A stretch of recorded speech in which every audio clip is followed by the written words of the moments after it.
Hello and welcome everyone to VV education services. आज हम लोग मेन टेक्निक्स पढ़ने वाले हैं इन्वेंट्री मैनेजमेंट का, कि आपको अगर इन्वेंट्री को मैनेज करना है तो आपको कौन कौन सी टेक्निक्स आप यूज़ कर सकते हो, कौन कौन सी टेक्निक्स अवेलेबल हैं।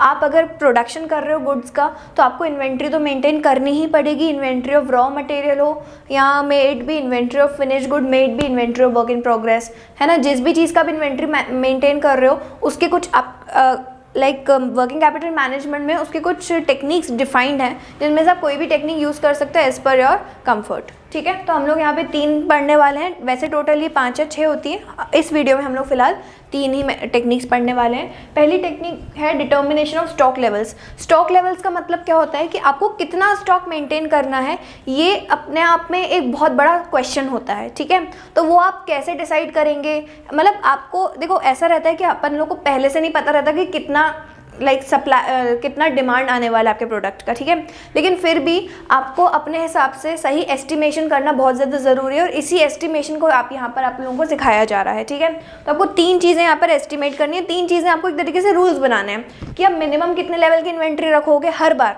मतलब आप एक लेवल सेट कर लोगे कि इससे नीचे इन्वेंट्री मेरी कभी भी नहीं जाएगी, इतनी तो मेरे को मेंटेन करनी ही है। ठीक है, तो वो आपके डिमांड के हिसाब से आप डिसाइड कर लोगे कि मिनिमम लेवल ऑफ इन्वेंट्री आपको कितनी मेंटेन करनी है।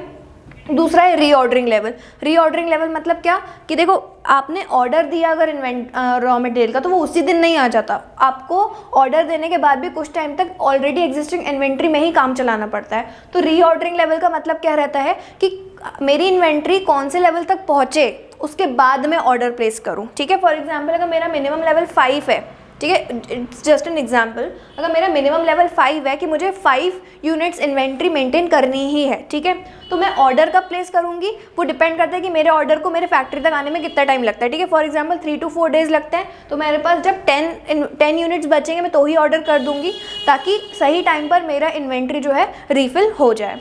लास्ट है मैक्सिमम लेवल। आप मैक्सिमम कितना ऑर्डर करोगे, लाइक आपका अगर मैक्सिमम 20 है तो जब तक आप मतलब 20 नहीं हो जाता तब तक आप ऑर्डर प्लेस कर सकते हो। तो एक मैक्सिमम लेवल अपन इन्वेंट्री का भी सेट कर लेते हैं। तो इस टेक्निक को हम लोग बोलते हैं डिटर्मिनेशन ऑफ स्टॉक लेवल्स। कोई ऑर्गेनाइजेशन इन 3 टेक्निक्स के हिसाब से मतलब इस एक टेक्निक के अंदर ये 3 लेवल डिसाइड करके फंक्शन करती है। नेक्स्ट हमारा determination of safety of stocks. देखो सेफ्टी स्टॉक्स कौन से होते हैं कि आपको एक इमरजेंसी लेवल के लिए आपको कितनी इन्वेंट्री मेंटेन करनी है। ठीक है, लाइक बफर स्टॉक एक तरीके से हम उसको बोल सकते हैं कि ये तो आपकी इन्वेंट्री है ही, ऊपर से आपने कुछ साइड में भी करके रखा है कि यार अगर बाय चांस हमारे ये बहुत ज़्यादा एकदम से डिमांड आ गई, ठीक है, सामान की, तो ऐसा ना हो कि हम लोगों को कस्टमर को मना करना पड़े, क्योंकि कस्टमर्स का ऐसा रहता है आपने एक बार उनको मना किया तो वो दूसरी बार आपके पास शायद ही आए। ठीक है, क्योंकि जो जहाँ से वो आप सामान लेंगे वो अपनी डिमांड तो नहीं, अगर आपके पास कोई चीज़ अवेलेबल नहीं है तो ऐसा तो है नहीं कि वो कस्टमर खरीदेगा नहीं, वो कहीं और से जाके खरीदेगा और उसको वहाँ अगर अवेलेबिलिटी हो गई उसको वहाँ पे तो वो क्या करेगा, अगली बार से वहीं से लेगा। तो इस वजह से हम लोग को एक मिनिमम लेवल एक साइड में इन्वेंट्री भी मेंटेन करनी चाहिए। इसको अपन बोलते हैं डिटर्मिनेशन ऑफ सेफ्टी। इसको ही अपन लोग सेफ्टी स्टॉक्स बोलते हैं, जो आपको अपनी नॉर्मल इन्वेंट्री से हटकर कुछ इन्वेंट्री मेंटेन करनी रहती है। थर्ड है economic order quantity, EOQ।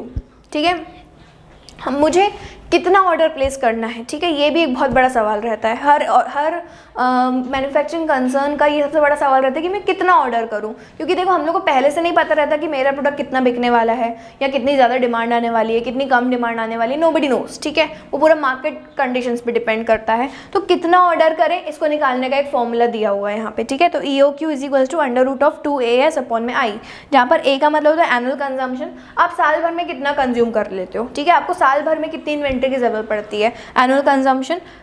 S मतलब हो जाता है cost of placing an order. अब देखो ऑर्डर प्लेस करने के लिए भी आपको कुछ ना कुछ कॉस्ट लगेगी ना, क्योंकि वो सामान जो है आपकी डोर स्टेप तक आएगा तो आपको कुछ ना कुछ तो उसमें कैरेज वगैरह भी देना पड़ेगा। तो ऐसा तो है नहीं कि मैं एक सामान मंगवाऊंगी तो मेरे को कैरेज नहीं देना पड़ेगा। इससे बेटर है हम लोग ज़्यादा सामान मंगवा लेते हैं, तभी हम लोग जब मैक्सिमम ऑर्डर प्लेस करते हैं तो हम लोग को जो है सस्ता पड़ता है वो, क्योंकि मैंने एक साथ में मंगा लिया, मेरी जो डिलीवरी चार्जेस कम हो जाती है। तो cost of placing an order कितना लग रहा है आपको। और फिर आई मतलब inventory carrying cost. Carrying cost का मतलब क्या होता है, आप अपनी इन्वेंट्री जो है एक गोडाउन में रखोगे जो कि रेंटेड होता है, तो उस गोडाउन में आप अगर खाली गोडाउन रखोगे तो भी आपको रेंट तो देना ही पड़ रहा है। तो इसलिए आपको इन्वेंट्री को कैरी करने के चार्ज क्या लग रहा है, तो वो चार्ज आपको यहाँ पर इन रुपीज़ लिखना पड़ता है। अगर आप ये फॉर्मूला अप्लाई करोगे तो यहाँ से आपको नंबर ऑफ यूनिट्स आ जाएंगे कि आपको एक बार में कितनी यूनिट्स ऑर्डर करने चाहिए। ठीक है, तो ये फॉर्मूला कई सारे लोग प्रैक्टिकली भी यूज़ करते हैं ये डिसाइड करने के लिए कि मुझे कितना अमाउंट, कितने units of raw material order करना चाहिए। ठीक है, तो हम लोगों ने ये 3 सबसे ज़्यादा फेमस वाली टेक्निक्स पढ़ ली हैं। आगे की वीडियोज़ में हम लोग और भी ऐसी कुछ टेक्निक्स डिस्कस करने वाले हैं। I hope the video is clear. Thank you so much.